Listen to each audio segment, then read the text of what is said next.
اعطوني ابو شعول مش اعلاني. الشعب الجزائري حبيبنا كان لسه بيلعب ملاوي، واحنا كلنا كمصريين كنا وراه بنشجعه.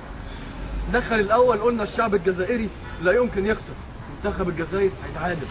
جيت تاني لسه عندي الامل ان هما لسه هيتعادلوا، وجيت تالت قلت لا يمكن الجزائر هتتعادل لان هما الخضر ضربنا لكاس العالم.